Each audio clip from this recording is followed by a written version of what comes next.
Yeah. Welcome, everyone, to panel number one. Is it important to maintain a distinction between humans and machines? Before I begin, I'd like to just take this moment to introduce myself. My name is Davide Panagia.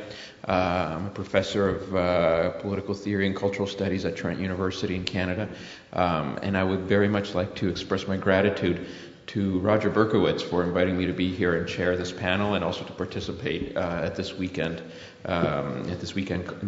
conference. It's already started out with a bang, and I think we are going to continue banging things out. At least partly thanks to this panel. We're going to go until about 4:15, so that gives us a substantial amount of time. Everybody take good notes and ask good questions, and have a nice conversation. And then we're going to move to the foyer and for some refreshments, and begin back here exactly at around 4:30. Before I begin, or actually after having begun, I wanted to also mention that there's a slight change in the program. Dumm has requested to go last, so it's going to be Jane Bennett and then Kathleen Jones's presentation, and then Thomas Dumm's. So let's begin. You just want to? Sure. Each of the speakers is going to talk anywhere between 10 to 15 minutes at the most, and then we're going to open it up to questions. I think that's the best way to proceed. Jane Bennett teaches political theory. Jane Bennett in the middle teaches political theory in the Department of Political Science at Johns Hopkins University.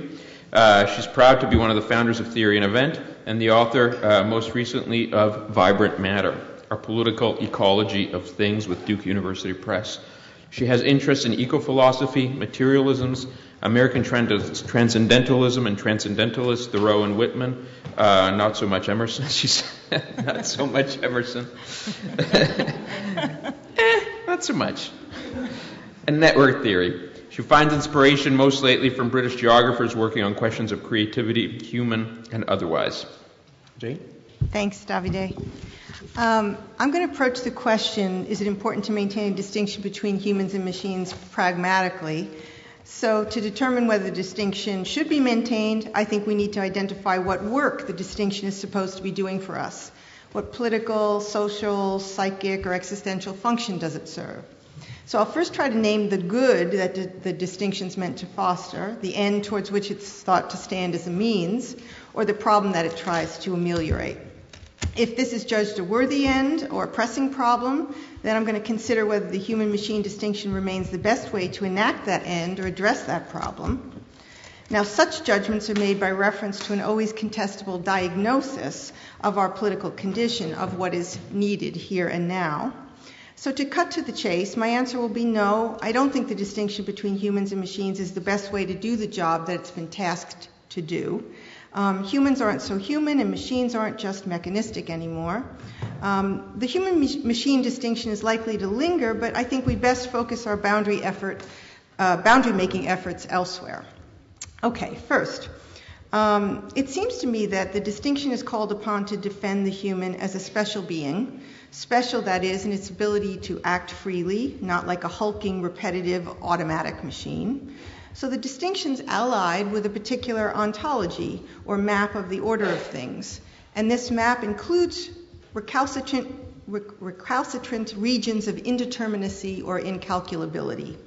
For such open spaces must exist if the possibility of spontaneous human action, rather than mere animal behavior, is to exist. So thus I think we can hear the human-machine distinction as making this ontological proclamation. Nature self-organizes into mechanistic systems and allows us to build machines that operate with deterministic causality, but nature also self-organizes into humans who, while participating in that realm of matter, also as living organisms transcend it. Now, by invoking the categories matter and organism here, what I want to note is how the way our panel today, and the question of our panel, about the distinction between human and machine, that question still bears the imprint of Kant's 18th century attempt to erect a kind of impregnable barrier between life and matter. So Kant, writing as a participant in the biopolitical debates of his time, proclaimed that, quote, because the essential character of matter is lifelessness, Matter utterly lacks spontaneity. Man, on the other hand, he says, as the highest form of organic life, is capable of autocracy. Humans are not determined by a fixed set of physico-chemical laws. They are not machines. Now, our human-machine distinction, with its related image of the human being as capable of self-chosen or spontaneous action in a universe that includes spaces of indeterminacy, has a more recent predecessor also than Kant, I think. It's also a descendant of a vigorous debate that happened in the turn of the 20th century over something called vitalism.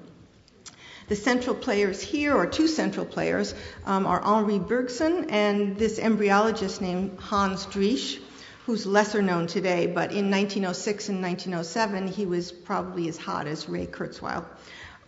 He gave these lectures called The Science and Philosophy of the Organism. They were wildly popular in the US and England. This guy Driesch affirmed the idea that there existed a life principle. He called it entelechy, which was sort of like Bergson's notion of élan vital.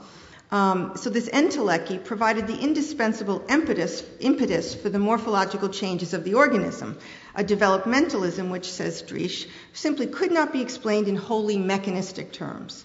So in defending the existence of a so-called vital force inside of man that was not materialistic, not mechanical, and thus not wholly calculable, these vitalists were received by the public as defenders of free will in the face of a modern science whose technical successes were threatening to confirm that the universe was a closed, repetitive, and deterministic system.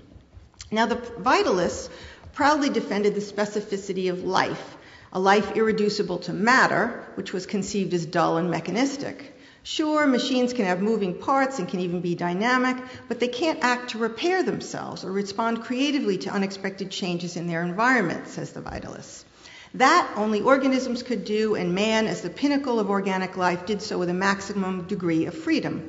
For the vitalists, as for defenders today of the human-machine distinction, the cosmos is characterized by physical laws, producing regularized and predictable effects, but it's not governed completely by those laws. The laws of the order of things also includes a sort of irreducible space of what I've been calling incalculable indeterminacy. And this space, akin to something like what Heidegger called the open, is said to call to us. It's an open invitation to humans to act creatively, originally, spontaneously, courageously, experimentally. Now, today the vitalist notion of matter makes less and less sense, I think, and natural and physical scientists speak freely of how any complex system, whether composed of interacting molecules or organic creatures or economic agents, is capable of spontaneously generating order and of actively organizing itself into new structures and forms. So the human-machine distinction has decreased salience when speaking scientifically. But this is not automatically to dismiss it or the possibility of its enduring political salience. Here one could say that what is at stake in the human-machine distinction is not only belief in the possibility of creative action, but belief in the possibility of human intervention into the social order in ways that make a difference. Or to put the point more pragmatically, what's at stake perhaps in the human-machine distinction is the political need to render plausible and widespread a certain faith in the efficacy of human initiative. So the distinction, I think, is employed in order to encourage people to act as if they can, in fact, act creatively to change the course of history and nature. To believe that it's not inevitable that their acts will simply be metabolized back into the mechanism of the status quo. Now, is this belief in the possibility of free and effective human action worthy of affirmation? It's hard for me to imagine a democratic culture that is given up completely on the notion of creativity in which human beings have a share. So I don't think it matters so much whether that belief corresponds to an actual possibility or is more like what Nietzsche and Freud would classify as a necessary illusion. The 21st century self that I am, for example, can't really abide a fully determined world. That's part of why I have the will to believe those biochemists, physicists, complexity theorists, and philosophers like Whitehead, Deleuze, Nietzsche, Serre, who assure me that that's not the way nature works in any event. Okay, so now the hardest question. Is the human-machine distinction the best way to keep the will to believe in the open possibility of creative efficacy alive? Here I don't think so, primarily because there's too much evidence, both from within science and ordinary experience, of cases that blur the distinction. More specifically, I think too much has happened since the time of Kant and the Vitalists to the meaning of both human and machine. First, humans can now be understood as a conglomeration of a wide variety of ontologically diverse parts. As I argued in a book, human agency is probably best understood to be a joint effort of a whole host of human and non-human agents and agencies. For example, the impulses and propensities of my nervous system, the impulses and propensities of heavy metals and pharmaceutical residues that I've ingested over the years, of the symbiotic bacteria that lubricate my skin, of the parasitic worms in my gut that enable me to make use of what I've eaten, of the low or high pressure weather systems that shape my moods and cognitive capacities on any given day, etc., etc.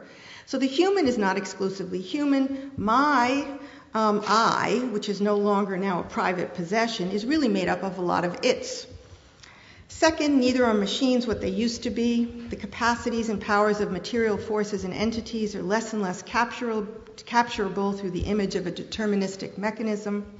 There exist, for example, machines capable of degrees of self-repair and of creatively responding to real-time emergencies or events.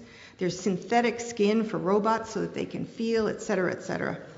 So it seems increasingly reasonable to believe that agentic capacity is distributed across a wide range of entities, or rather than being a capacity restricted to human selves individually or collectively.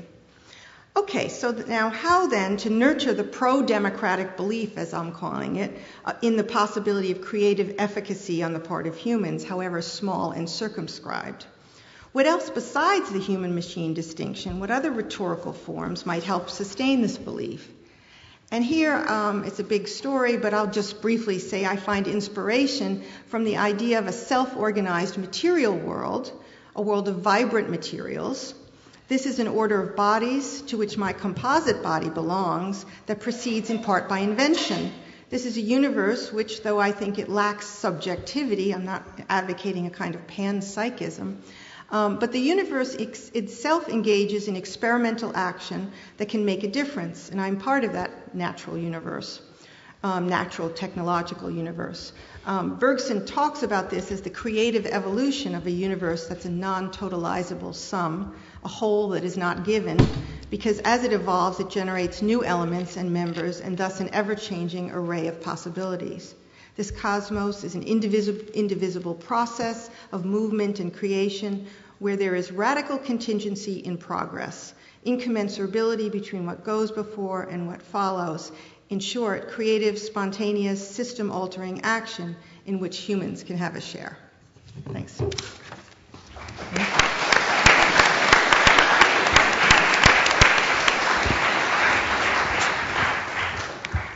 Our next speaker is Kathy Jones, who taught women's studies and political theory at San Diego State University for 24 years.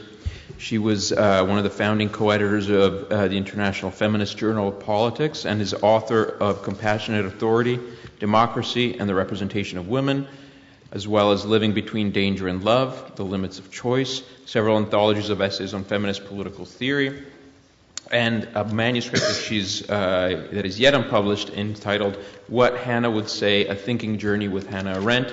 And with the award-winning filmmaker Lily Rivlin, she's currently working on a documentary biography of Hannah Arendt. In 2011, she's going to be directing a National Endowment for the Humanities Summer Seminar Series here at Bard College for school teachers on the political theory of Arendt. Thank you. I was listening to the presentation this morning and kept thinking about a book by Elizabeth Wurtzel called More Now Again, because my experience was of existing in a state of consciousness enhanced by a kind of mashing up of Ritalin that was a kind of mashed up Ritalin approach to human development. And I open with that comment because I want to treat the question of whether it's important to maintain a distinction between the human and the machine with an emphasis on critique that Arendt launched, as has been indicated in the brochures and materials, and in fact Roger's introduction earlier today. In her classic book in 1958, The Human Condition, she wrote with a kind of intense worry about what she thought might be the developing future of humanity. That future man would be possessed, or seems to be possessed, by a rebellion against human existence as it has been given, and he wishes to exchange that, as it were, for something he made himself. So the idea of fabrication as a kind of not only destiny, but manifest destiny of the human experience in the future. This question, she says, is a question that we need to explore as a political question. And so very much similar to, but diverging in part from what Jane just presented, I'm looking at the issue of maintaining a distinction between the human and the machine as a political question. She herself, Arendt, said we need to approach it thus, and that it shouldn't be decided by professional scientists or professional politicians. Instead, it's the public we who needs to answer the question of why we are engaging in this kind of a development, and needing to think this we about where we're going. So the we is much greater than the sum of the I's involved in a kind of reverse engineering of the human brain, to say the least. So treating the machine-human distinction as a political question then follows Arendt's move, and I see it, this move, and this conference as a kind of invitation to engage in public consideration of and judgment about the political consequences, or at least the possible political consequences, of exchanging a conception of human existence as conditioned by its givenness and its relationship to nature, not necessarily the same nature in varieties of animal species, but its relationship to nature. This exchange of that conception of human existence for one that treats humanity as a product of fabrication. To put it differently, we may be able to use cosmic laws to guide terrestrial action and compute mathematical algorithms or formulae to reproduce human behavior. But why should we? And what will it cost us? There's no doubt that we can do these things. But the political question that we all need to be engaged in is one that inquires why we should move in this direction. In fact, not to treat it as an inevitable, inexorable result of algorithms on which we are already slipping down the slope.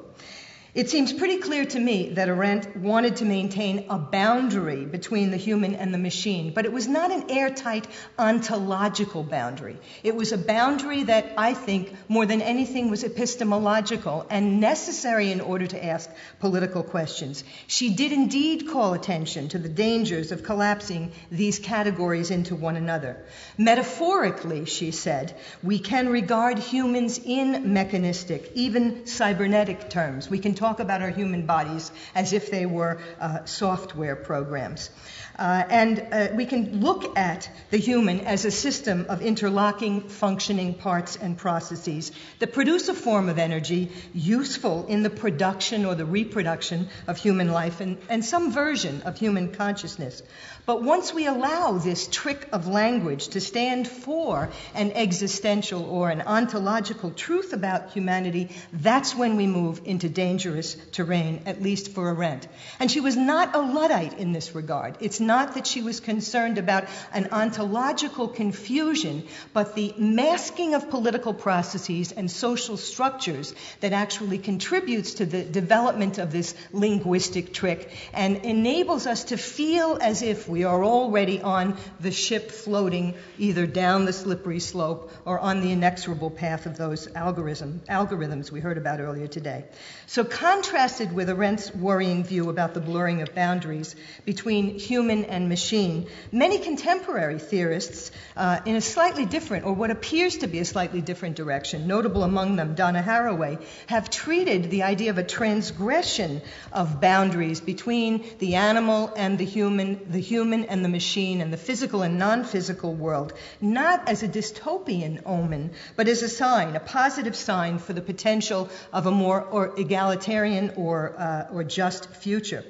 A potential, that is, as long as we can build political affinity groups. So even though on the surface it appears as if some feminist theorists like Haraway are arguing in favor of a transgression or even interpenetration of those various spheres that we have held distinct in our minds, even Haraway is important in her emphasis on the idea that it requires a building of political affinity groups between, and let me quote her, a kind of an alliance that actually manages to hold together witches, engineers, elders, perverts, Christians, mothers, and Leninists long enough to disarm the state. That's her vision of the kind of possibility that's engaged in the metaphor of the cyborg. But it's not an automatic possibility. It's a possibility that requires political affinity groups. Cyborgs, Haraway says, are cybernetic organizations, a hybrid of machine, and I would machine and human. And I would argue, though on the surface it appears as if Haraway is in favor of this interpenetration or transgression, and Arendt is holding them radically distinct, they're actually making a very similar point in very different ways, because they're both calling attention to the need for us to explore these boundary transgressions and go below what appears to be an automatic process in a kind of almost neo-Marxian way of exploring the hidden abode of the social relations structuring the apparently automatic processes that govern the development of technological utopias. So we are not dealing with a technological determinism, Haraway writes, but with a historical system depending upon structured relations among people. So instead of the inexorable processes, we need to pull apart that language and explore the political issues behind a kind of maintained distinction between human and machine in order to understand what social and political relations are behind the call to obliterate those distinctions. To understand what we are doing then when we move in the direction of a kind of information technological revolution is an entirely different enterprise from knowing how to do it. To put it differently, the question of why something should be done gives way in the logic of technological determinism to the question of how to do it. All we need to do is figure out how, and the following will be automatic to the result of the information that we have acquired. At stake is one fundamental thing, then, in this distinction: the adoption of a mechanistic, in the most possibly broad sense of that term, utilitarian point of view of modern science signaled for Arendt the loss of a common reference point. In other words, it signaled the rise of what she called general relativism.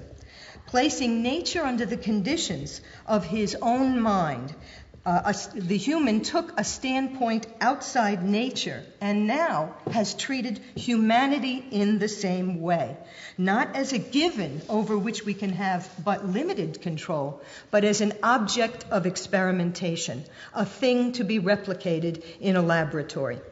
And the remarkable thing about Arendt's political concerns about collapsing these distinctions because it occluded the political was that she was not only concerned with what happens to the impact on human consciousness or human social reality, but included a worry about the effect on the earth itself.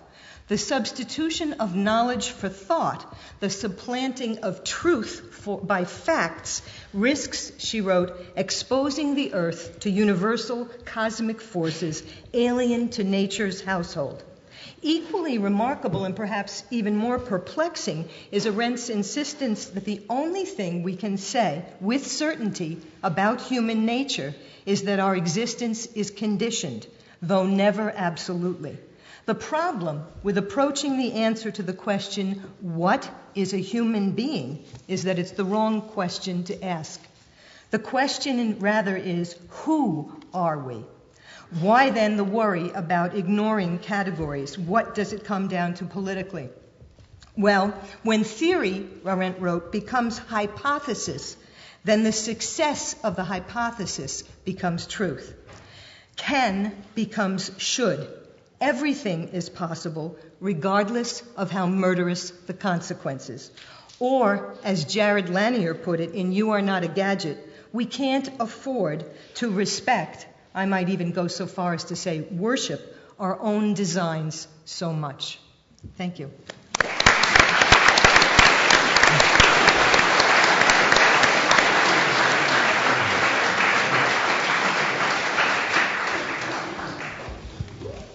And finally, we're going to be hearing from Thomas Dumm. He is the William H. Hastie 25 Professor of Political Ethics at Amherst College. He is the author of 5 books, including most recently Loneliness is a Way of Life from Harvard University Press, and he's currently completing a book entitled On the Way Home, to be published by Harvard, hopefully in 2012. Every time I speak to him, it's 1 year later. So, Thank you. Our question is it important to maintain a distinction between machines and human beings? For me, and I think for a lot of us, the question is belated. And for me, it's belated in at least one sense. From the beginning of our existence as human beings, we have been amalgams of bodies and machines.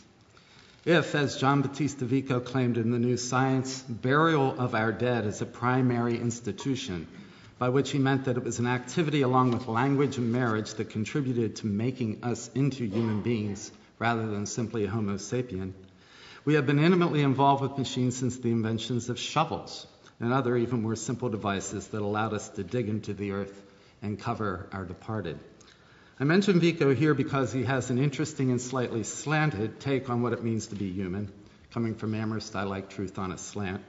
That is, he associates our humanity fundamentally with the relationship we have with the dead. Losing that relationship for him would mean that we are no longer human. I want to follow in what follows. I want to explore this disconnection in regard to what we have been calling the posthuman, a term I understand to suggest a history after human beings are no more, after the exponential growth described this morning reaches its tipping point. The very word human is connected to humus, to decay, to the earth. In other words, to be human is not simply to be the animal Homo sapiens, it is to be of this earth. Robert Polk Harrison, a contemporary scholar of the work of Vico, puts it this way in The Dominion of the Dead. Humanity is not a species, it is a connecting with the humus. One day we will colonize other worlds. Then we might be able to say empirically and definitively that man was not determined to exist upon this earth after all. But such a man, when and if he comes to exist, will no longer be human, at least not in the sense in which Vico talked of homo humandi. Polk Harrison notes that it's not necessary to leave Earth for us to dehumanize our nature, to uproot us. I suspect that the melding of bodies into machines at the level we are contemplating here would meet his criteria for uprootedness. He suggests that if it is the case that this uprooting is underway, to think of our species as being human being will be a retrospective probing of the obsolete ground of an obsolete human nature. But if it is not the case, that is, if all this talk of the posthuman is an anxious and inadequate response to human modernity, then, quote, we are faced with the task of reclaiming the claims that the earth and our dead make on that nature, and what a genuinely modern response to those claims would consist in. Meanwhile, we find ourselves in a situation where each of us must choose an allegiance, either to the posthuman, the virtual and the synthetic, or to the earth, the real and the dead, and their humic densities. I raise Polk Harrison's question of allegiance because it seems to me that it remains undecided. That is, we are in the meanwhile to which he refers, between the human and the posthuman. If forced to make a choice, I want to choose the human, the real, and the dead. But at the same time, I realize that there is something about choosing an allegiance to the human that is terribly reactionary. So what I would like to do is to explore my ambivalence concerning my allegiance by thinking through a very recent work of art, the recently first performed opera by Todd Mockover called Death and the Powers. And I want to investigate especially in it Robert Pinsky's libretto because I'm no good at singing. Todd Mockover is considered to be one of the leading electronic composers of this era, by the way, and he's part of the MIT Media Lab. And I'm pretty sure that Ray Kurzweil knows him, or at least knows of him. He invented hyper instruments, which is the technology at the heart of popular video games, Guitar Hero, and Rockstar. Pinsky, of course, is better known, a former poet laureate of the United States, and generally in the public realm a lot. The opera begins with a group of robots preparing to enact a ritual, as the human creators have ordained, the first robot says, in memory of the past. The ritual that unfolds is the telling of how a man named Simon Powers, presumably the richest man on earth, overcomes death by changing himself into a system, that is, data stored within a machine. The irony is that the robots cannot understand what the meaning of the ritual is, since they cannot understand what death is. Some of their questions: is death data rearranged? Is it excessive cost? Is it a form of waste? The robot leader explains, all we can understand is the human creator's command. In memory of the original past and the organic age we perform this drama, we cannot understand. What then is enacted as a pageant within the opera is the drama of the Powers family. Aside from Simon, there is his daughter Miranda, his third and final wife Evie, and his protege and adopted son Nicholas, who is eventually composed of nothing but prosthetics.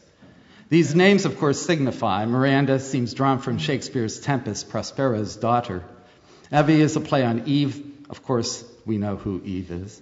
Nicholas's name is derived from the Greek, people of victory, and is the name of the patron saint of Greece. Simon himself seems based on either Simon Peter, the rock upon which Jesus builds his church, or alternatively, and I think more likely, Simon the Magus, or Simon the Sorcerer, founder of the first century proto-Gnostic cult, the Simonians, who became the inspiration for Goethe's Faust. The story itself is spare. The ritual the robots watch begins with Simon preparing to disappear into the system. He assures his daughter Miranda, and so I'm not out of time, but soon I'll be out of matter. Yes, I'll be out of matter, but I will still be rich. The theme of wealth is present throughout the opera and drives the plot almost as much as Simon's disappearance does. In Simon's first appearance from the system, he responds to the question after explaining what the definition of name is with the following. My name is Simon Walter Powers. It proposes I am alive. Like my spiritual mentors, the immortal Walt Disney and the immortal Walter Whitman, my fellow Walters and fellow inventors. And by the way, I have $1 billion and I can still sign checks, that's what. Immortality itself depends on who is writing the checks. It takes an unfathomable amount of money. Simon becomes upset in a later scene when his wife Evie, noting how strange it is to see him as a facsimile of himself, asks him, do you want to live forever? Simon responds, people say forever. They say, do you want to live forever? And people say, enough. Haven't you had enough? Wrong questions. It's not forever, it's not enough, it's more. Ask anybody how much money would be enough for you. Just about everybody says double what they have or double what they make. More. What's enough being alive? Why does the crushed bug keep waving a leg? That wave is for more, more, and more. Forever doesn't matter. Enough isn't good enough. What matters is more. It isn't about mortality, riches, or satisfaction. It's about more. More everything, and forever is beside the point. Transcendence, transcendence, transcendence, transcendence. Here the riches of powers becomes metaphysical, the sign of abstract exchange, more akin to Georg Simmel's philosophy of money, the Marxist theory of capital. This theme of riches climaxes with the now within the system Simon's withdrawal of his enormous wealth from the world economy, resulting, it is suggested, in a crisis so large as to destroy much of the population of the earth. This is represented in the pageant by characters named the United Nations, the Administration, the United Way, and the world's miseries. The list of problems caused by the liquidation of his assets. a long list, I'll truncate it. A global economic crisis, a market flooded with cheap hallucinogens, a threat to the food supply, surpluses and shortages, wars and famines caused by his selling, an ecological crisis caused by his no longer buying, on and on and on. Summarized in the end by the United Nations, quote, life itself is threatened, the means of evacuation of an entire planet. Simon and Nicholas are first amused, and then Simon is bored of these characters. He says, I am getting bored with you all, now leave, your time is up. They in turn accuse Simon of being selfish. His response, how can I be selfish when I'm not even a self? I am all, and I'm bored with you all that world of meat. It's my flesh and blood I love, by which he means his children. Simon is all. I am tempted to say all one, completely alone. But he is not one to be all. He absorbs others. He, in the words of one of his Walders, Mr. Whitman, contains many. Over the course of the pageant, Evie enters the system. Nicholas is gradually transformed into a robot who then takes off his head and holds it in an imitation of the auto icon of Jeremy Bentham. And only Miranda wishes to stay behind. She misses her mother. She misses her father. Miranda's desire to have a flesh and blood father is a part of her desire to both experience and save the world. Her father appears one final time to try to persuade her to enter the system. He argues that the problem with the world is within us, our evolution into meat, to love fat and sugar, into flesh, to want sex all the time, into muscle, to make war. He summarizes, meat wants meat, meat wants sweet. Meat sweats for the sweets, meat wants who it meets, it kills to eat. Now there's no help but evolving out of the meat and into the system. It isn't the many and the few, it's yourself, it's you. Come into the world of light. Imagine singing that. All Miranda can respond with is the argument that misery is a part of our being. She wants her touch. She asks, can all the earth be disembodied, neither alive nor dead? Can we all fall and rise forever, together? Are we few rising into the light while others sink down in pain? Can we help them up when we're free of meat? Who will we touch? Miranda eventually gives in, afraid to be separated from her family, but she asks a final set of questions. Who will I be? What will I see when this body is gone? Without my forgetting, how will I remember? Without my death, who will I be? And then she asks her final question. What will I remember with no forgetting? Her question is redolent with the thoughts of Nietzsche, who in the second essay of On the Genealogy of Morals discussed remembering as essential to evolving an animal with the right to make promises. An animal who had to become calculable, regular, necessary, even in his own image of himself, if he is to stand securely for his own future, which is what one who promises does. But the force of remembering is a counter to the incredible power of forgetfulness. We need forgetfulness for health, says Nietzsche, otherwise we would be overwhelmed by all that we incorporate into our being. Without forgetting, how can we remember? Miranda's claim, as far as I can tell, is that if there is an absolute memory, there must be an absolute forgetting. Because if we remember everything, there is no distinguishing between what is worth remembering and what is not. And everything becomes meaningless, which is to say, we fall into nihilism, nothingness. This is the horror at the heart of Death and the Powers. It is the horror that attends the vision of post-singular existence from the perspective, I think, of the librettist. We return at the end of this pageant to the robots, who, having set it in motion, puzzle over its meaning, especially questioning, again, this thing called death. They ask if it is waste, perhaps a coming to rest, excessive cost, and then where all things tend to entropy. They also ask, and why would one choose the worst? Why choose the war and the waste? The robots are performing a drama they cannot understand. From the beginning of the opera, this is their situation of a memory of something they cannot understand. How can it even be a memory, might be our question in response. The human creators have departed. The meaning of death was lost in the organic age.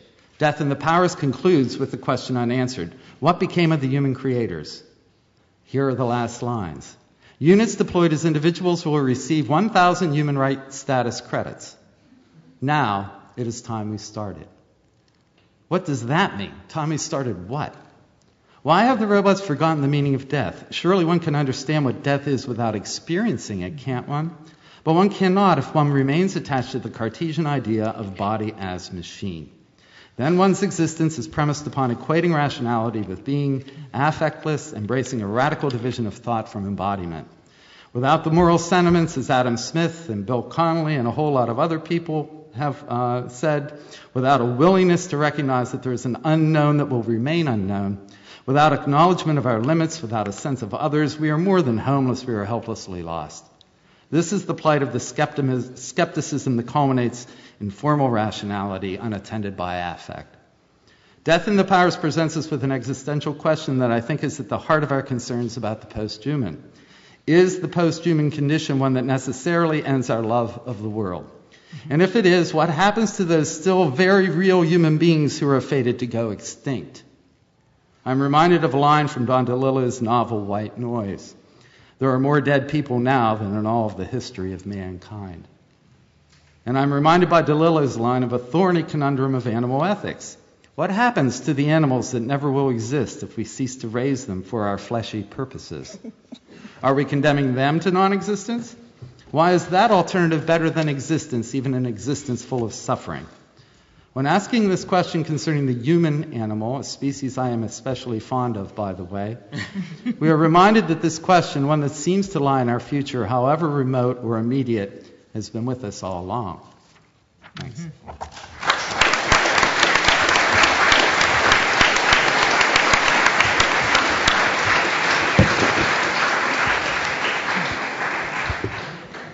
I want to thank the panelists for being machinic in their time. And now we're going to open it up to questions from the audience. We have a microphone here. This young lady will be passing the microphone around for anybody who has questions. Please raise your hand up high. I start seeing some questions in that direction over there. Well, anyway, I'll try to moderate as best as I can. Okay, You have to turn the mic on, I guess. This question is directed mostly to Kathy, but others feel free to respond. When you were talking about Donna Haraway, I was remembering hearing her speak about 20 years ago and exploring Dr. Yerkes and his crew of female trainers of primates, Jane Goodall and a number of others, who had then just come off a crest of 15 minutes of fame, and exploring the way in which some new sort of organism, some new sort of family, was coming out of that. But it was a new old thing that it was reactionary in many, many ways. And what occurred to me is something very simple, which is that there seems to be a road to be cleared for the political, for political affinities.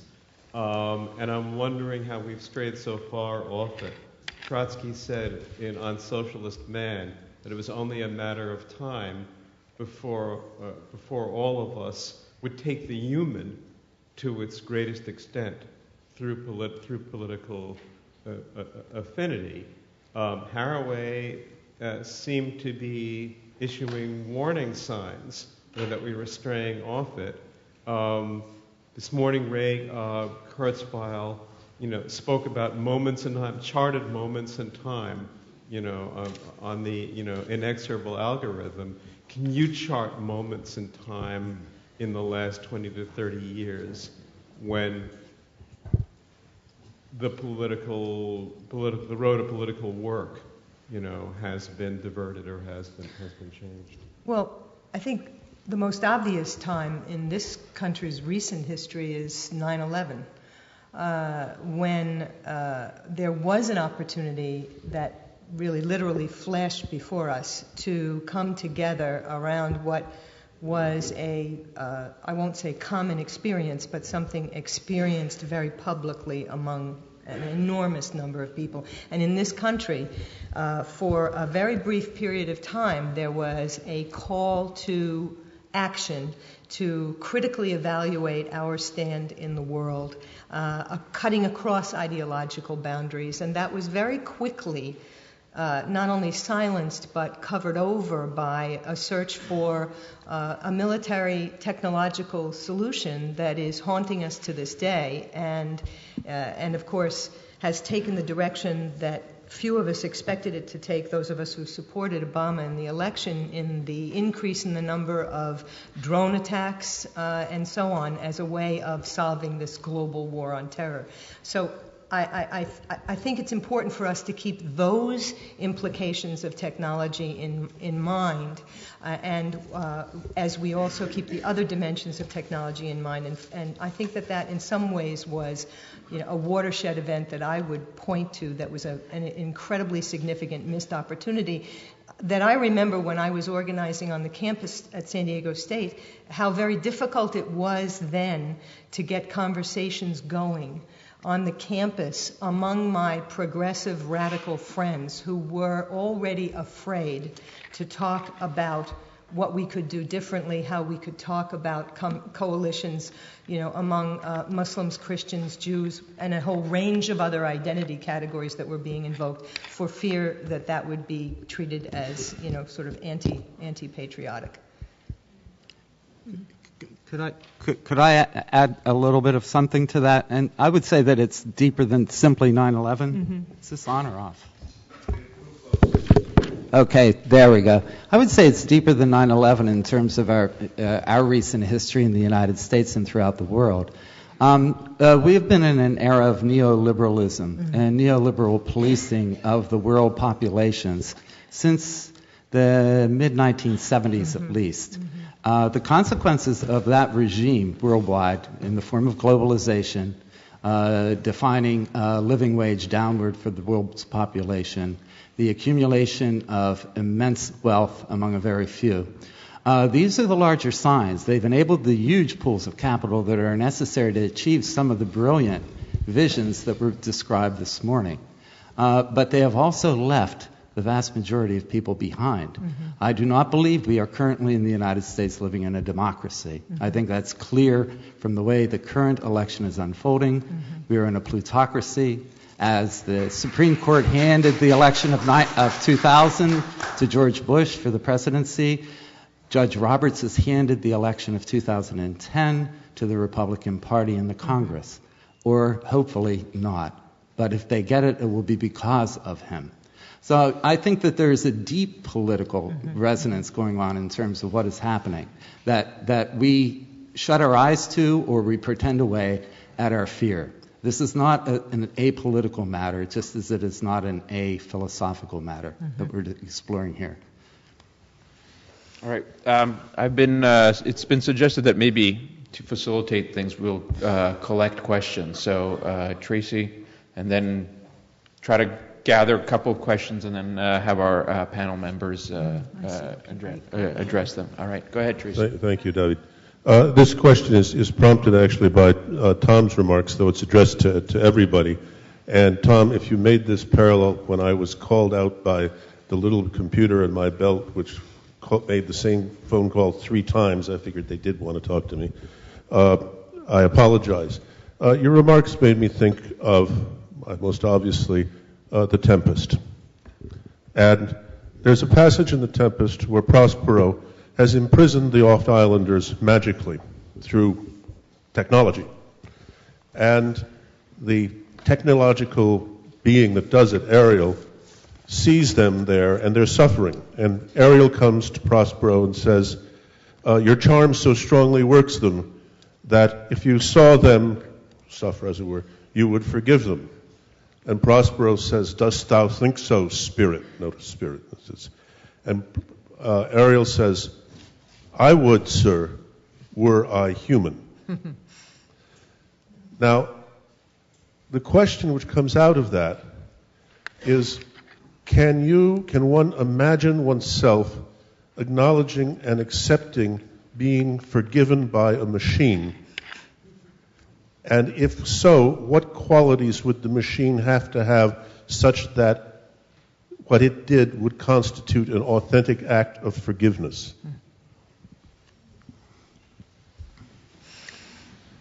I'll let one of the Arendt scholars answer that, because it seems to be promising and forgiving seem to be her 2 master tropes in many ways. So, Kathy?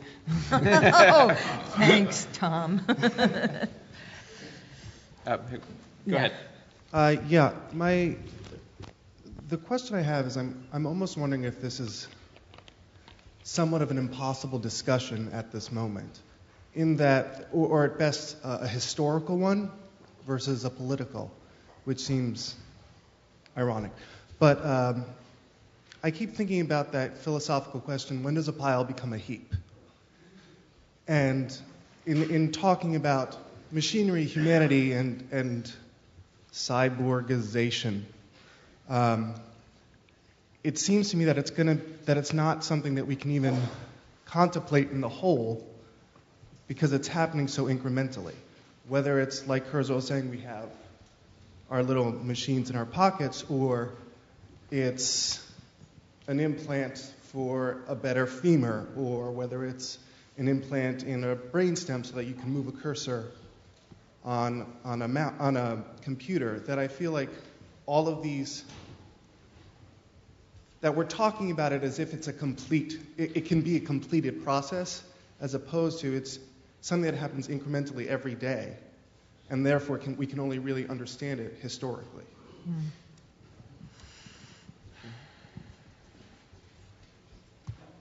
Okay. Do you want to go ahead? Are those the two we're collecting up? Yeah.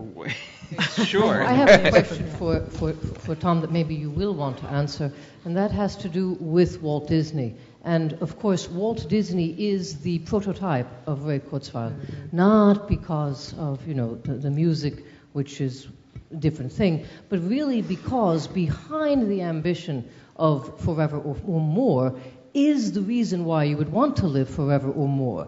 It is people who have a great deal, who suddenly discover that they have a great deal to lose by the time they find themselves with that wherewithal. And I think that unless, and Walt Disney, of course, famously, did do this himself. He is the first of the technological rapturists, as I like to think of them, who has this leap of faith, which is namely that future scientists will want to reanimate him. Now, and of course, so I'm wondering, with your very useful parallel that you've given us, if you could at least say something to which you seemed only to be hinting at with regard to your extemporaneous remark, your reply to that initial question. That you won't answer Tracy on Prospero. Maybe you would say something more about Walt Disney. Thanks. All right, then maybe it is time to turn it over to our panelists. Go ahead. Walter Disney, and I think the question of Walter Disney and Walter Whitman being gathered together, at least in the libretto of this opera. You can go and Google it, and you will find some excerpts from it, and I urge you all to do it. It seems to me that what is being gestured toward by Simon is Simon Walter Powers, is two moments, very Kurzweilian moments in terms of the evolution of communication. In other words, Whitman was an innovator in poetry who talked an awful lot in terms of self-promotional terms in the 19th century, but who was also a profound influence in terms of American thought and culture, and so was Walt Disney. Walt Disney, I know, is included because of the fact that his head is cryogenically frozen in some sort of deep storage space somewhere, and that's part of the irony of it too. I want to get to the question that was raised in the back concerning whether this is more historical than political, because that seems to me to be a very, very difficult question to answer, yet possibly even more difficult to pose. So I thank you for it. When does a pile become a heap? I think one of the things that's going on in terms of the insistence on this exponential growth and shift that we realize in a more linear way in terms of our everyday lives, but with the lines being so smooth in both cases, is that there is a way in which there is an optimistic thought process that is at work here that will deny all of the externalities of the world, or at least minimize them as being something called a downside. A downside includes an extraordinary amount of misery for human beings that is going on now. The question raised this morning by the wonderful graduate of Bard who's at Columbia, who I'd like to talk to at some point, I think the question was dodged by Mr. Kurzweil, because the question was not about whether the future is bad. It was, can these things be used to ameliorate the present situation? And I noticed the total absence there. That's a political question, and it's a political question that we're not answering well. But that, indeed, hopefully conferences like this will help us think about. There's an enormous amount of work to be done. Go ahead. No. All right. I'll take up the forgiveness question, Tracy. In the passages in the Human Condition where Arendt talks about forgiveness and promise making, she makes it clear that it's really bounded in both cases by a connection to a relationship. And so while I can imagine, in the sense of my imagination, can go to the place where a machine, could forgive, that is, go through the rhetoric of forgiveness or be programmed to forgive in a recognizable way, it seems to be totally antithetical to what she's going for in this conceptualization of forgiveness, which says, I don't let the act go unpunished, but I forgive for the sake of the person. And I have a hard time imagining the machine forgiving for the sake of the person who's asking for, forgiveness. And it's not just the inability to recognize personhood, but it's that what's at stake in the act of forgiveness, as in the act of promise making, is to sustain a relationship into the future. So it's not only to exonerate an individual, but it's to sustain the connection between persons. So when you ask what characteristics would the machine have to have, I think it would have to have an interest in the personhood and the possibility of that person, beginning again, a kind of desire, if you would, for sustaining a relationship with the person who is asking forgiveness, or with whom a machine would have made a promise to continue into the future. And that, to me, is something hard to comprehend as possible. Kathy has just given an account, a response to Tracy's question about forgiveness, with a very humanist understanding of what forgiveness consists. But you could also think about forgiving as about healing bodies and engaging or undergoing actions that allows those bodies to go on in a productive way. And if it's defined that way, I'm not so sure why the distinction between human and machine is all that relevant there. Because clearly bodies all the time have encounters with other bodies, human, non-human, technological, natural, and where that is the effect, the sort of forgiveness effect happens. So for me, I like, I endorse the effect, what we're calling the forgiveness effect here, healing bodies so that they can go on. But I'm not sure the distinction, I think other things are at stake in maintaining the distinction between human and animal. And for me, between human and machines, also human and animal.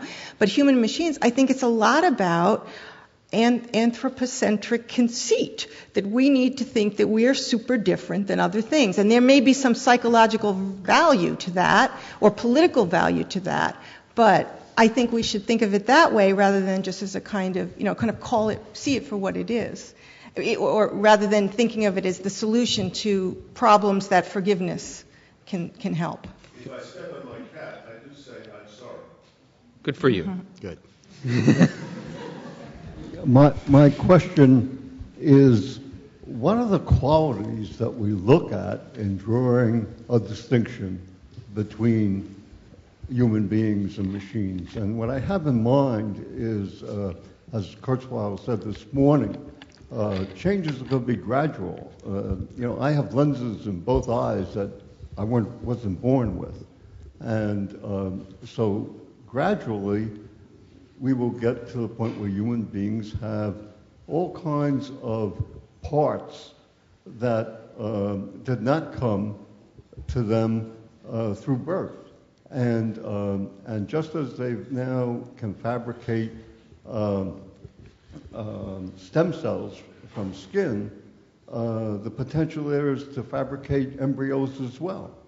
And so that it's possible that something that we might call a human being is not a result of sexual reproduction, as we would now think in terms of what makes a human being. So I guess my question is, what are the qualities that go to making someone or something fall into the category of human or non-human?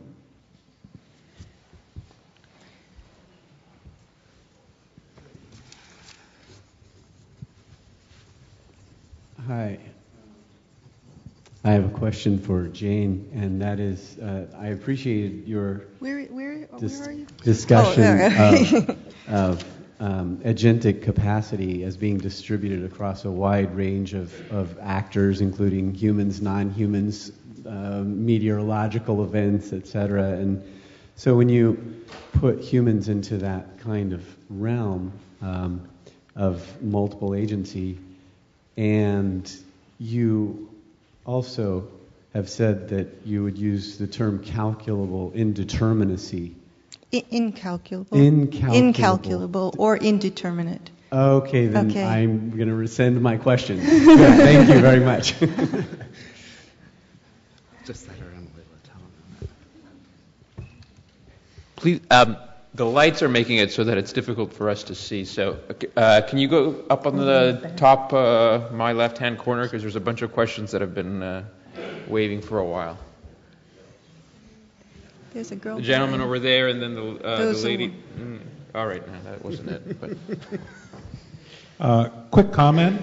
We have a couple hundred years of experience with thank you. granting personhood to man-made beings, for example, the corporation. So my question is, under what circumstances do you see legal rights being given to machines in terms of the ability to own property, voluntarily enter contracts, perhaps have and be responsible for a pet, or even adopt a child?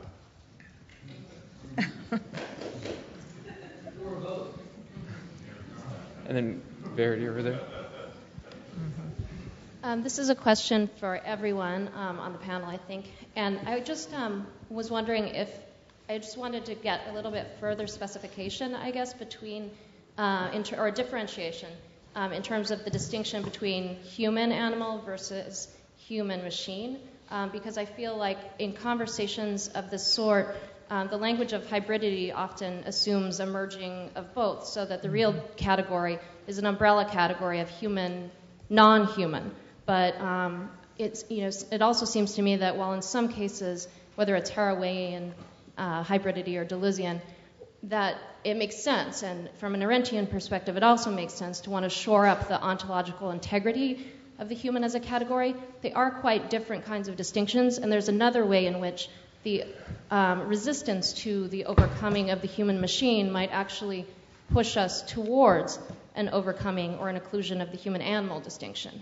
So they seem quite different as types of distinctions to me in some respects, while doing similar kinds of work in others. So I just wanted to hear your reflections about that.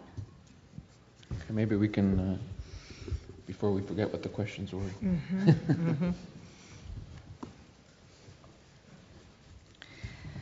You want to start? Go ahead, John.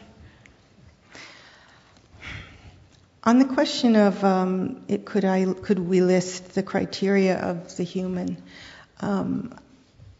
I'm not interested so much in that question because I'm more interested in is there a problem or a source of suffering, and if it is, let's talk about it, and then let's think about what conceptual distinctions and what practical actions and what affirmations and what necessary illusions should be invoked to address it.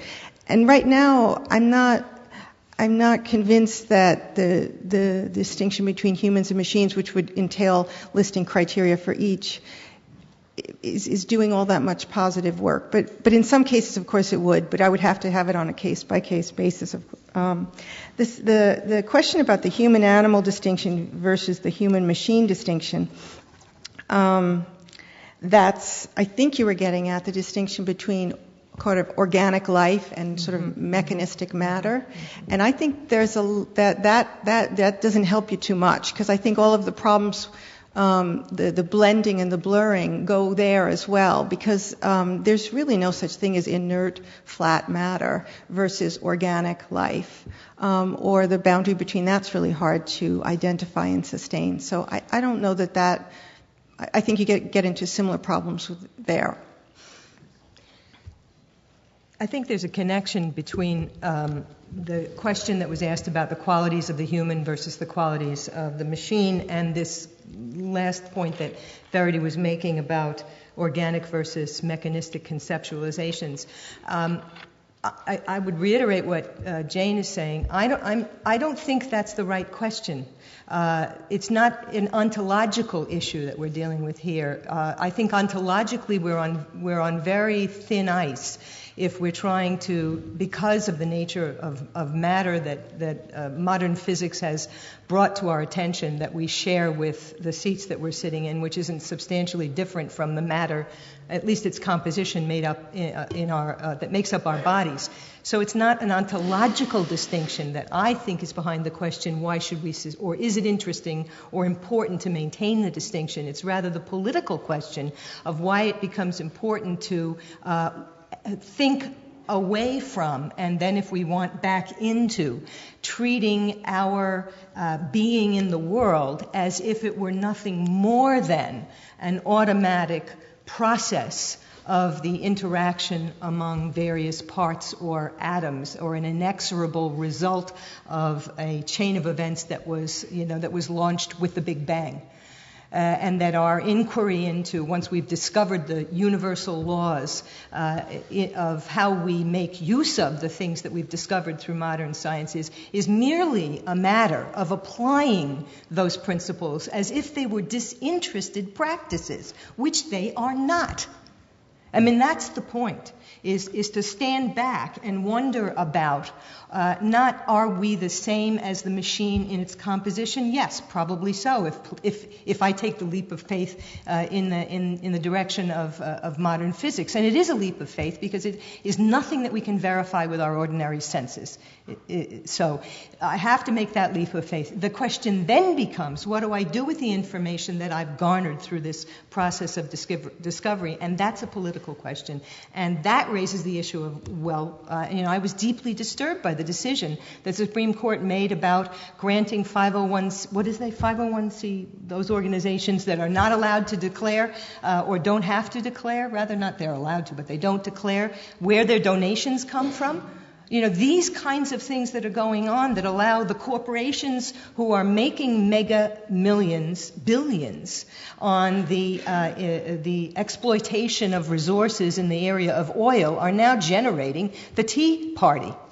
And you may say, what's that got to do with the price of eggs in Denmark? Well, it has to do with the rendering of invisible all of these political and social relations. So that, to me, is where we need to be having a conversation.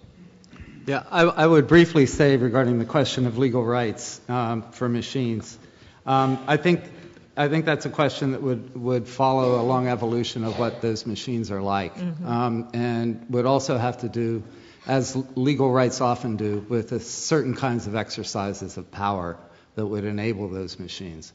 So, one could spin out a scenario in which there is the Great Robot Rebellion or something like that. This morning, Kurzweil's talk certainly raised anxieties about and implications of this idea that the mechanical might be incorporated into the human corporally. And what I'm wondering is whether that's an importantly different question from the question about, as we come to understand better how our own brains work, as we come to have perhaps a more mechanistic understanding of the way our own neural systems work, do we have essentially the same anxieties and the same implications to worry about? Or are there interestingly different questions there? So are the technological questions different from the questions that are raised by purely scientific advance? Thank you. There's been a question over here for quite some time. don't have to go to the gym today.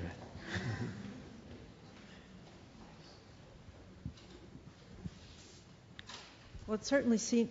Is this on? Yeah. Testing. Okay. It certainly seems as if there's nothing that can be done to stop this development. I mean, we're hardly keeping up with what's occurring right now. You can hardly keep up with any of the developments that are going on. But there's one aspect that hasn't been discussed in the conference at all, which is the assumption that human beings will remain on the same level of consciousness that they always have done. Forget about the machines for a minute.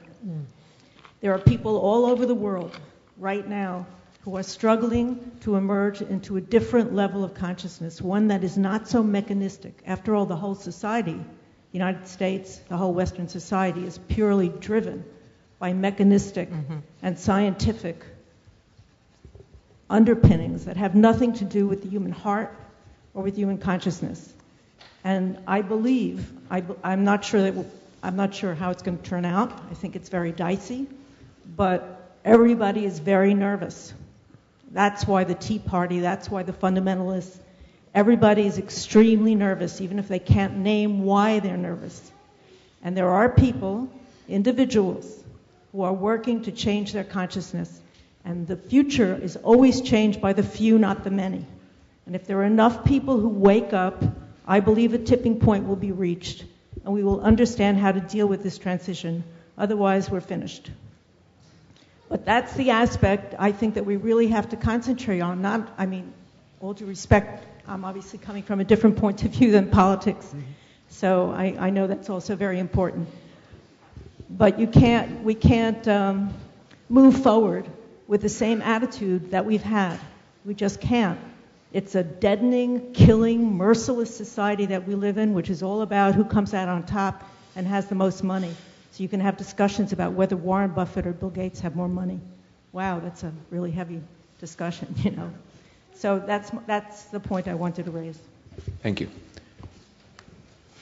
That gentleman over there with the black shirt. Oh, okay. I have lived my whole life without being awake.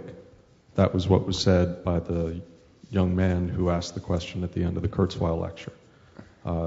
It was a quote from the person in the sleep study.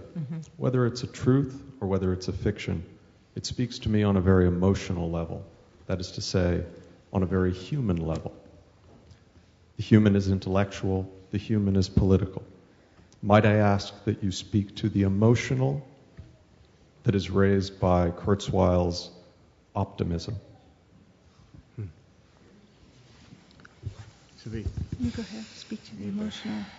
I would like to immediately speak to what you just said. I'm reminded, because I'm thinking an awful lot about him these days, of something Henry David Thoreau says in Walden. He says, "Morning is when I am awake, and there is morning in me." This is the question of needing to be attentive to our present is another way of thinking about what it really means to be awake. Which is one of the reasons I think that question this morning that was evaded, I thought, should be raised again. And I do believe that it is a question that carries over to what you're saying about the spiritual dimension of our human crisis. It's not usual for people in political theory to use the term, but it is nonetheless an element of what we are struggling with. And it does seem to me as well that when we're thinking about this question of anxiety, we have to take that anxiety seriously. I was discussing some of this with a friend who was pointing out that and somehow 9/11 deferred for a while what is often a turn of millennial introspection and worry about what the constitution of the human is or should be. And that maybe we're having a delayed moment of anxiety only as an element of what I think is a larger crisis that we're facing. But it's quite clear that the anxiety cuts in a whole variety of different directions. And I do believe that you're correct in saying that that the state of anxiety is one that we need to think about and work on. For me, the emotion that the optimism raised was not just anxiety, but a deep sense of mourning, a feeling of loss. A loss to a connection. I mean, the idea of transcendence of the body, is to me something that, it seemed like an advanced patriarchal wish to negate the fact that we're born. And I don't mean just of women, but that we're born somehow. That we come out of bodies. And instead to return to Zeus, as it were, and have us all be birthed out of our heads. Or what he was talking about was, I didn't hear it as a negation of bodies, but like a pluralization of bodies.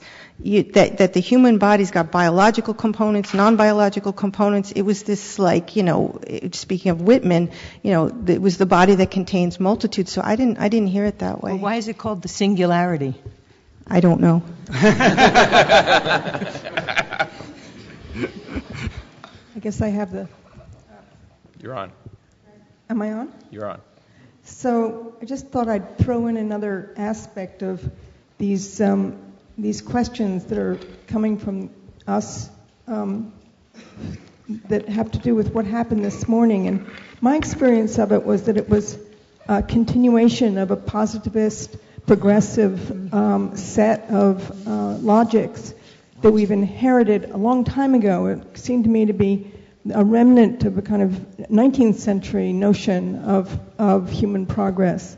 And that all of our efforts in the 20th century, and modernism in particular, to introduce into that positivist idea of progress the notion of doubt.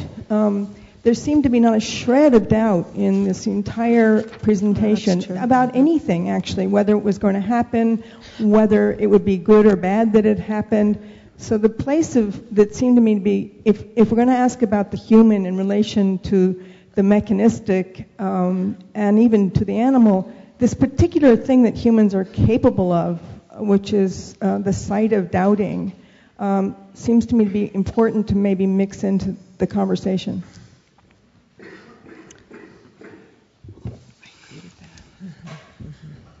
I have a question as well. I'm wondering if I can ask each of you to respond to the question that was introduced by Roger Berkowitz in his introductory remarks and also picked up by Kurzweil, which is the definition of the human, as where you would begin. And Roger's remarks referred to Arendt's idea of finitude as being somehow central to our humanity. And then Roger added something about the capacity to adapt to our capacity to adapt to technology. Kurzweil was very clear about his understanding of human being being the being that strives to transcend. And so I wonder if each of you might respond to where, if you have a definition, great. If not, how you would begin thinking about that question.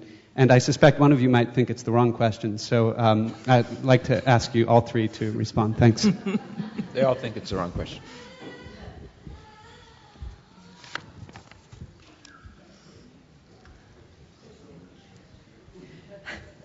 I'd like to ask a question of Kathy and Jane because, or hear a little bit more about what you think about this question of the political, because you can correct me if I'm wrong, but I'm getting a sense from Kathy that you don't think the ontological distinctions are really all that important, but that we need to retain the category of the human in terms of political questions and being able to act in ways that make life meaningful, or however you might put it. Whereas Jane, I think, also is not interested in the ontological distinctions because they are so messy and that we can see that those distinctions maybe never applied and certainly don't apply in the way that we might like to believe that they do, right?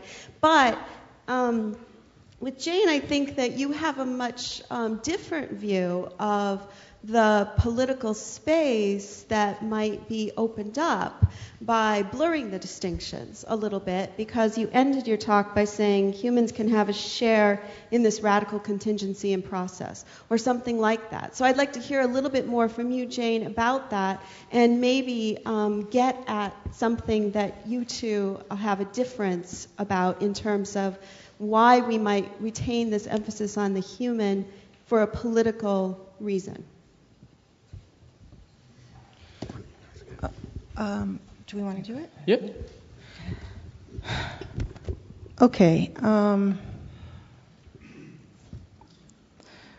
One point I want to make is that not all machines are mechanistic, and a lot of times there are things that are machines that produce unexpected results, sort of self-organized unexpected results, and then they respond to that unexpected result. So I think that's something to keep in mind. We tend to think about machines as mechanisms, and there's many kinds of machines, only some of which are mechanistic, but that's in response to one earlier question. But in response to Laurie's point, for me the political point is it's important for human bodies to believe that the world's not determined and that there are spaces of incalculability or indeterminacy that exist, and that we can occupy them if the time is right and the opportunities arise. And that's the political point. And that's what I tried to talk about. That's what I think is at stake in what we used to try to get through that by affirming a sharp distinction between machines and humans, right? Humans got the free action, machines have the mechanized repetitive behaviors. And so once you think about that as being what's at stake, the possibility of free or creative or on-the-spot responsiveness to things, then what counts as human action would change a little bit if you think about the universe as, nature and machines and all sorts of bodies have, under certain restricted circumstances, the opportunity for this free action. And then what it would mean politically is, instead of thinking about humans as masters of their actions or engaging from action from the outside of a system, they're always in the system, and then human action would be something more like riding a bicycle, where you can throw your weight a little bit to the left or the right, but the machine keeps going on, and right. So it would be a different model of how to intervene effectively to address a political problem. So I want to shift how we understand what the possibilities of free action for humans would be. Yeah, I wanted to respond to the question about doubt. I think I agree with it in the sense that there did seem to be, if not necessarily positive logics of the 19th century at work, perhaps maybe sort of John Stuart Mill type of faith in progress as being something, and indeed even an American sort of 19th century industrial sense of onward and upward with industry and progress forevermore. And I think that we need to call that specific sort of trope into doubt. But I also think you were getting at something larger about doubt, which has to do with an adequate kind of doubt that does not necessarily extend to these sort of Cartesians and older skeptical questions having to do with our existence itself, but have to do with what I think Stanley Cavell in The Claim of Reason very well puts as learning to acknowledge our limits in terms of being able to completely understand each other, and working from that. In other words, living through our skepticism, which, by the way, I think is probably his major contribution to philosophy, but that's another thing. In regard to the definition of the human and finitude, I sort of thought I was presenting one in my talk by talking about being human as having a serious relationship with our dead. One that goes beyond simply acknowledging the fact that there is death, but also understanding our dead as a repository of myth, of ritual, of our memory, realizing that psychologically at least there is a form of inheritance that we receive from others that is sort of like a transmigration of souls that occurs. And we've been losing that a lot in the modern era. And indeed, the question that Pogue Harrison posed, I thought, is indeed the right one? Is this something that we lose completely in modernity? And our anxieties and our discussion of the post-human having to do with an abandonment of the human stage? Or is it simply that we have not developed the adequate response in modernity to our new knowledges about the condition of our relationship with our dead? Mm-hmm. So I'm in total agreement with the finitude question. Mm-hmm. You want to say what the human is? Okay, here's my short slogan. The human is the being that worries all the time and unnecessarily about defining what the human is. I think a human is a storytelling being who makes up stories about his or her own transcendence. That's like mine. That's much. Go ahead. Okay, so I have a question that is kind of in response to the Kurzweil lecture, but sort of touched on topics I was thinking about here, which is, namely, how do we integrate these issues of political agency and interaction with the socioeconomic consequences of research with the process of research on the microscopic level, from point to point? That is, how do we engender communication and dialogue between those who carry on the research and those who analyze it for its socioeconomic repercussions? Can you move to this side of the room? There's a gentleman with the red jacket over there. Had his hand up, and then this gentleman here with the black shirt and the white notepad sticking out of his pocket. Good. A couple of people have mentioned the Kurzweil talk, and I've been involved in the West Coast and Silicon Valley with a lot of the people that are directly involved in that movement. And I've noticed a lot of people expressing reluctance about taking machines into the body, and particularly about mechanistic machines. Wondering what other type of machine is there but a mechanistic machine, particularly when you look at the Eric Drexler or the Robert Freitas version of a machine as being a molecule that does a job. So how do you three see the taking a machine into the body as the way Ray may have appeared to have presented it, with opposed to the taking the machine into the body, like as in taking an antibiotic?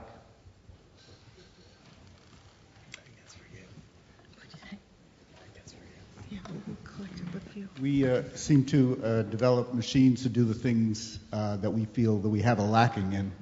And for instance, calculations became one of the first things we developed. And we developed machinery to far outcompete our own abilities in a lot of places. And to the point now we have an economy which doesn't seem to need us anymore so much. And so we tend to revere those qualities because we created them, and they go beyond us.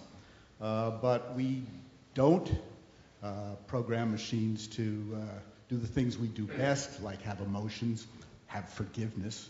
And that whole idea brings to mind another science fiction soap opera based on a Tempest, Forbidden Planet, and where they created a machine that would enhance their ids to the point where it destroyed them.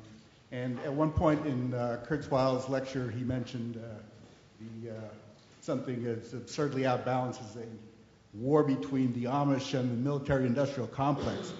Well, there's no doubt in my mind which one would win, but I know which one I would root for. So I just wanted to bring those points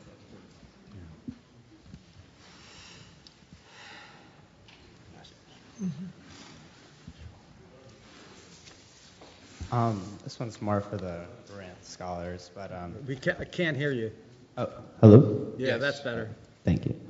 Hannah Arendt finds the human condition through labor, work, and action in order to trace the different types of unfreedom that allow for freedom. I was wondering what relevance do you guys see in these distinctions today, given that many of them seem to be collapsing in on themselves? Writing computer code is simultaneously grueling labor, world building, and in some cases, a free political action. Do these distinctions make sense anymore? And if so, how can we use them to understand our post-human future?